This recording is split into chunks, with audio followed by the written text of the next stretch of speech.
فاذكروني أذكركم واشكروا لي ولا تكفرون يا أيها الذين آمنوا استعينوا بالصبر والصلاة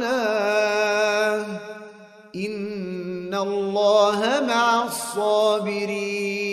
Di dalam surat Al-Maidah ayat 33 Allah berfirman, Innama jazaa'ul ladzina yuharibuna Allah wa rasulahu wa yas'auna fil ardi fasada an yuqattalu aw yusallabu aw tuqatta'u aydihim aw arjuluhum min khilaf ayanfu fi minal ard dzalika lahum khizyun fid dunya wa lahum fil akhirati 'adzabun 'adzim. Kalau ini ditegakkan dalam sebuah negara, dalam sebuah keadaan dan lingkungan, gak ada orang yang berani mengganggu orang lain. Sesungguhnya balasan orang-orang yang memerangi Allah dan Rasul-Nya dan berusaha membuat kerusakan di muka bumi. 1. Anyuqattal, dibunuh. Aw yusallabu, disalib. Aw tuqatta'u aydihim aw arjuluhum min khilaf. Yang ketiga, atau dipotong tangan dan kakinya min khilaf. Min khilaf itu apa? Bersilangan. Ayanfu fil ard, ayanfu minal ard, atau dia yanfu itu dijauhkan, diasingkan. Dzalika lahum, itulah untuk mereka khizyun, kehinaan di dunia, walahum fil akhirati 'adzabun 'adzim, dan mereka di akhirat memiliki azab yang sangat besar. Ini disebutkan dalam surat Al-Maidah ayat 33. Berkata Imam Wahidi, maknanya bahwasannya, apa itu makna yuharibunallah wa rasulah? Orang-orang yang memerangi Allah dan Rasul. Apakah maknanya betul-betul memerangi? Jelas, orang-orang yang memerangi Allah dan Rasulnya secara fisik. Memerangi secara fisik, jelas musuh Allah dan Rasul itu halal dibunuh. Atau bagi mereka yang memusuhi Allah dan Rasulnya dengan strategi-strategi dan rahasia-rahasia yang mereka buat, ini juga termasuk memerangi Allah dan Rasul, sebagaimana orang-orang munafikin. Tapi orang munafikin karena mereka mengaku Islam, Rasulullah SAW tidak membunuh mereka sampai mereka jelas-jelas keluar dari Islam. Dikatakan oleh Imam Hamidi di sini, Wahidi di sini, bahwasannya orang-orang yang memerangi Allah dan Rasulnya maksudnya adalah ya'sunahuma, orang-orang yang memaksiati Allah dan Rasul. Subhanallah. Di sini Imam Wahidi memberikan penjelasan memerangi berarti bermaksiat. Padahal ada makna yang berbeda. Memerangi itu berarti berada di satu barisan lain dan yang lain di barisan yang lain. Itu memerangi namanya. Adapun orang yang maksiat itu berada di satu keadaan yang dimana keadaan itu tidak Allah sukai dan Rasulullah sukai. Itu maksiat. Maka dikatakan wa may yushaqiqir rasul min ba'di ma tabayyana lahu huda wa yattabi' ghayra sabilil mu'minin nuwallihi ma tawalla wa nuslihi jahannam wa sa'at masira. Barang siapa dia berada satu posisi yang posisi itu bertentangan dengan posisi Rasul, bermaksiat maksudnya. Wa may yushaqiqir rasul min ba'di ma tabayyana lahul huda, setelah jelas bagi mereka petunjuk, nuwallihi ma tawalla wa nuslihi jahannam wa sa'at masira.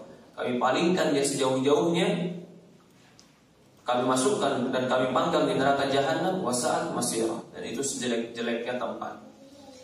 Di sini ingin menegaskan orang yang bermaksiat kepada Rasul dan kepada Allah itu terkadang dimaknai orang yang memerangi Allah dan Rasul, karena dia berada di satu posisi yang mana posisi itu bertentangan dengan Allah dan Rasul. Wa yas'auna fil ard, kemudian mereka membuat kerusakan di muka bumi. Ini poin penting. Membuat kerusakan di muka bumi itu adalah mengganggu hak orang lain. Membuat kerusakan di muka bumi dengan cara menghilangkan keamanan itu mengganggu hak orang lain. Atau membuat kerusakan di muka bumi dengan merampas hak orang lain, mengambil harta, itu mengambil hak orang lain. Jadi yas'auna fil ard di sini berarti apa? merampas hak-hak hidup manusia lain. Apa hukumannya? Mereka orang seperti ini boleh dibunuh, atau boleh disalib, atau boleh dipotong tangan dan kakinya dengan berselisih, atau boleh diasingkan. 4 hukuman ini sebagian ulama mengatakan dipilih. Kau mau bunuh dia, atau kau mau salib dia, atau kau mau potong tangan, atau kau mau asingkan. Ini pun jelas Islam menjaga hak manusia. Jadi kalau ada yang bilang Islam gak menjaga hak manusia, salah. Sekali lagi tegaskan, Islam menjaga hak manusia. Mana dalilnya? Wa yas'auna fil ardi, mereka berusaha membuat kerusakan di muka bumi. Islam menjaga hak orang banyak dibanding hanya hak satu orang. Dia merusak di muka bumi, menghilangkan keamanan. Bukankah hak manusia mendapatkan keamanan? Mereka merampas hak orang lain dengan dibegal. Bukankah mereka telah mengambil hak orang lain? Maka orang-orang yang mengambil hak hajat orang banyak, maka dia boleh diambil haknya, dihentikan. Bukan dalam rangka mengambil haknya, menghentikan kerusakan dia dalam rangka menjaga hak hajat orang banyak. Dan inilah yang lebih benar. Menjaga hak hajat orang banyak dikedepankan daripada menjaga hak perorangan yang dia merampas hak hajat orang banyak. Jadi membunuh, menjual narkoba itu tidak merampas hak asasi, karena dia sedang merampas hak hajat orang banyak. Membunuh begal itu tidak merampas hak asasi, karena dia sedang merampas hak keamanan orang banyak. Maka menjaga hak orang yang banyak lebih dikedepankan daripada menjaga hak perorangan. Tapi orang-orang yang hatinya sakit, yang jiwanya marib, yang jiwanya penuh dengan kebencian dengan Islam, menganggap bijak, jangan bunuh dia. Seolah-olah tidak membunuh orang yang telah menjual narkoba kilogram, puluhan kilogram itu kebijakan. Padahal anak cucu mereka, pemuda-pemuda mereka, bangsa mereka hancur. Hanya untuk satu orang yang seperti ini sampahnya ya Rabbi. Sampah orang seperti ini kan. Coba perhatikan, kenapa dokter terkadang memberikan keputusan potong tangan kepada orang yang sakit? Untuk menjaga kestabilan tubuh yang besar. Apakah dokter bisa menghilangkan hak kehidupan tangan? Ini tangannya harus dipotong, Pak. Kenapa? Karena kalau nggak dipotong ini menjalar ke sini semua, akan merusak tubuh yang lain. Akhirnya dipotong tangannya. Itu keputusan dokter masuk akal atau tidak? Lah manusia pun seperti itu dalam kehidupan. Ada kalanya memang kita harus memotong tangan kita untuk menjaga jasad kita. Ya begitu pula ada kalanya kita harus membunuh orang yang membuat kerusakan untuk menjaga kaum muslimin di atas kebaikan. Itu yang paling adil, dan itu yang paling bijak, dan itu yang paling cerdas.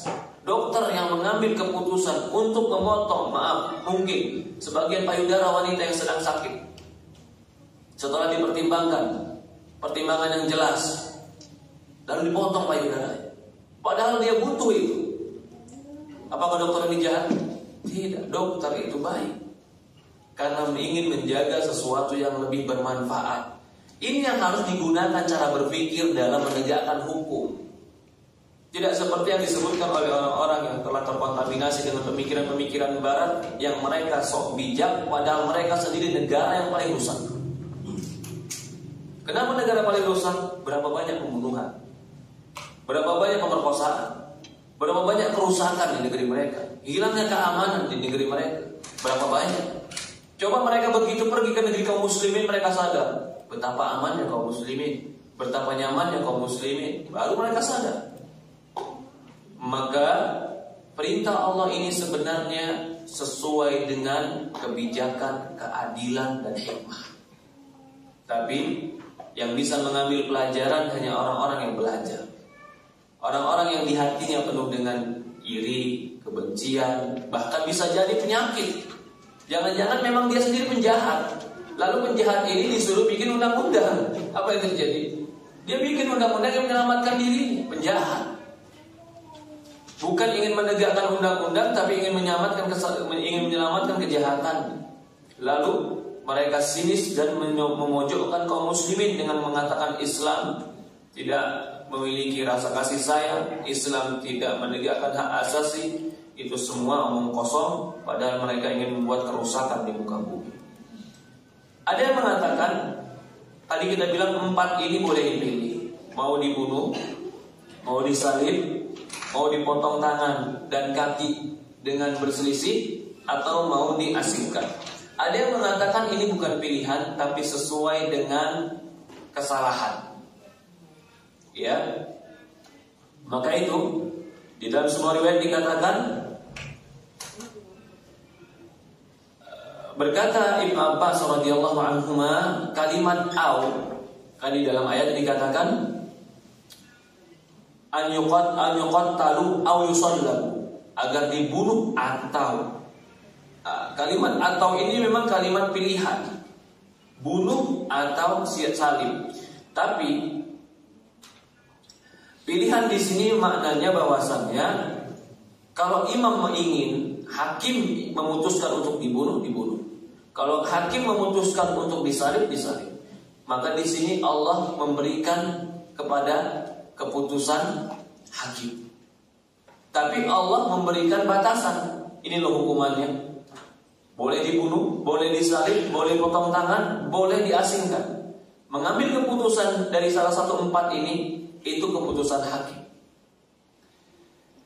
Keputusan imam dulu adalah Rasulullah SAW. Berkata Hasan wa Sa'id bin Musayyib wa Mujahid qala fi riwayat Aqiyah wa laysat ibaha innama huwa murattabal lil hukm.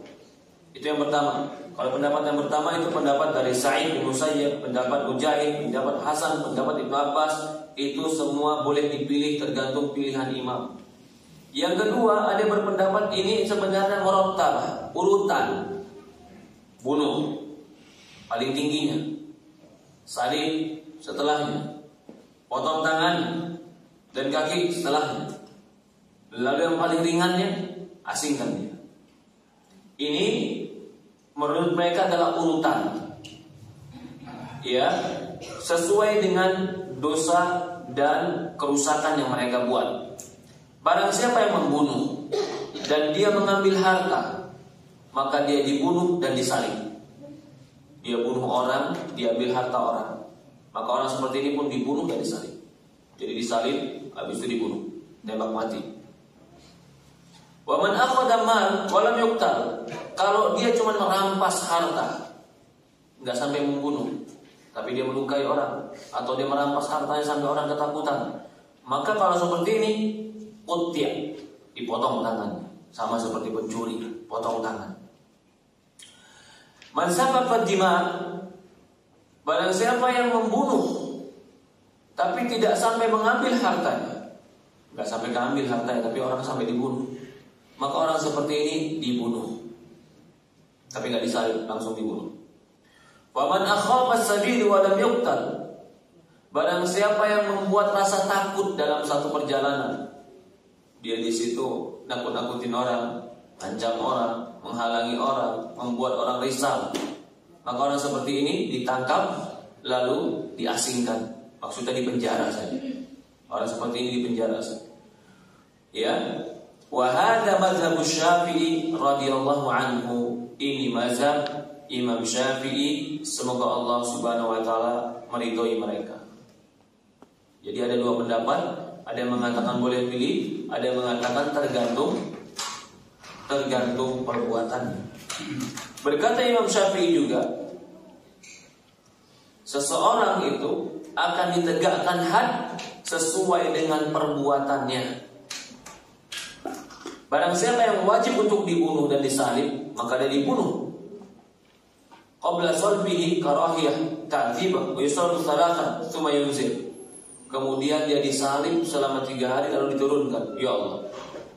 Jadi antara salib dan bunuh ini, dia dibunuh di atas salibnya, Setelah itu dibiarkan disalib selama 3 hari.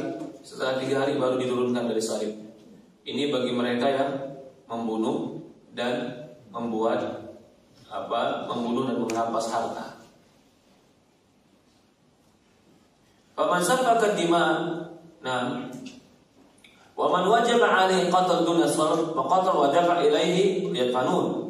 Barang siapa yang wajib dibunuh tanpa harus disalib, maka dia dibunuh, dikuburkan tanpa harus ditasalib.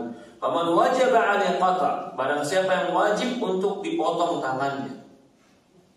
Wajib dipotong tangannya tapi duna qatl, jangan dibunuh. Faqata'at yadahu yumna tsumma hasamat.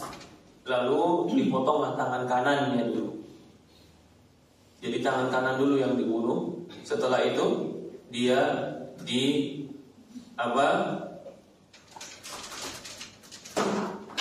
darahnya. Fa'in ada wasaraq tsaniyan, kalau dia mengulangi lagi mencuri, mengulangi lagi perbuatannya setelah dipotong tangan kanannya, maka dipotong kaki kirinya. Ini min khilaf, artinya berlawanan. Kalau tangan kanan yang dipotong, setelah itu kaki kiri yang dipotong. Kaki kiri pun yang dipotong, Allah alam, pendapat yang lebih benar itu sampai mata kaki. Tangan pun yang dipotong itu sampai pergelangan. Fa'in ada sadiqa aw saraqa qati'at yadu yusra. Kalau masih mengulangi lagi yang ketiga, potong tangan kirinya. Diriwayatkan dari Nabi SAW berkata kepada orang yang mencuri, inna saraqa faqta'u yadah. Pencuri, kalian potonglah tangannya. Tsumma in saraq faqta'u rijlah. Kalau dia masih mencuri lagi, potong kaki kirinya atau kakinya. Kalau dia masih mencuri lagi, potong lagi tangannya. Kalau dia masih mencuri lagi, potong kakinya. Artinya kalau tangan kanan yang dipotong, setelah itu kaki kiri. Kalau tangan kiri yang dipotong, setelah itu kaki kanan. Sampai 4 terpotong kalau dia masih mengulangi untuk mencuri. Di anna fi'li Abu Bakar wa Umar radhiyallahu anhu la yukhalafa lahumā min as-sahabah. Bahkan ini pernah dilakukan oleh Abu Bakar, dilakukan oleh Umar, dan tidak ada satu sahabat pun yang menyelisihi, mengingkari perbuatan Abu Bakar dan Umar ini. Ini ingin isyarat bahwasannya ijma para sahabat, orang yang mencuri itu potong tangannya dan dipotong kakinya kalau dia berulah dan berulang lagi. Ya, wa wajhu kauniha yusra ittifaq man sara ila qatl rijl ba'da al-yad. Begitu juga sepakat pemotongan kaki itu setelah potong tangan dulu, jangan langsung kaki. Wa ala anna yusra wa dzalika ma'na min khilaf. Ini pemotongannya. Hukuman yang berikutnya selain potong tangan, tadi disalib, dipotong tangan, dibunuh, disalib, dipotong tangan. Yang terakhir ayunfu minal ard, diasingkan. Diasingkan di sini maksudnya adalah boleh jadi di penjara. Ya. Ini bagi mereka yang melakukan kerusakan tadi. Wa huwa an yahdurul imam damahu fa yaqulu man laqiya falyaqtul. Wa ada biman lam yaqdir alaih wa man qabida alaih fa nafihi min ard habsu wa sijn. Ada 2 makna di sini. Apa maknanya diasingkan dan dinafikan? Yunfuna fil ardi. Yunfu itu bisa artinya dihilangkan. Yunfu bisa artinya dihilangkan, diasingkan, dipenjara. Ada yang bermakna di sini yunfu. Yunfu itu kalau dia sudah membuat kerusakan, umpamanya membunuh atau mencuri atau membegal, lalu dicari nggak dapat, dia selalu bersembunyi. Lalu pemerintah memberikan pengumuman, barang siapa yang ketemu dia, bunuh dia. Itu makna yang pertama, yunfu. Yunfu berarti bisa dihilangkan. Ya. Ada yang makna kedua, yunfu di sini dihilangkan maksudnya diasingkan dan dipenjarakan. Kalau dia dapat, diasingkan dan dipenjarakan. Dan 2 makna ini boleh dilakukan. Allah a'lam. Boleh dihilangkan dengan cara dibunuh. Kalau dia tidak, memang dia menjadi orang yang dicari, lalu dia nggak menunjukkan diri, padahal dia telah membuat kerusakan, maka boleh dibunuh. Waqala fa bimujarrad qata' tariq wa ikhafatu sabil qad irtakaba kabirah. Hanya sekedar menghalangi orang di jalan, nakut-nakutin orang di jalan, dia belum bunuh, dia belum hampas harta, itu sudah menjadi dosa besar. Fakaifa idza akhadha al-mal wa jaraha qatal? Bagaimana lagi kalau dia sudah menakut-nakuti plus ngambil harta plus melukai plus membunuh? Faqad fa'ala iddatun kaba'ir, maka dia telah melakukan beraneka ragam dosa besar. Ma'ama ghalabahum 'alaihi min tarkus shalah. Pada umumnya juga orang kayak begini adalah umumnya orang yang meninggalkan salat. Wa infaqu ma ya'khuduna fil khamar. Bahkan kalau kadang-kadang orang kayak gini juga punya uang yang dihabiskan buat mabuk, buat zina, buat liwat. Nas'alullah al-afiyah min kulli bala wal mihnah. Kita memohon kepada Allah agar terhindar dan terjaga dari segala ujian dan cobaan. Innahu jawadun karimun ghafurur rahim. Allah itu maha baik, maha mulia, maha pengampun lagi maha penyayang.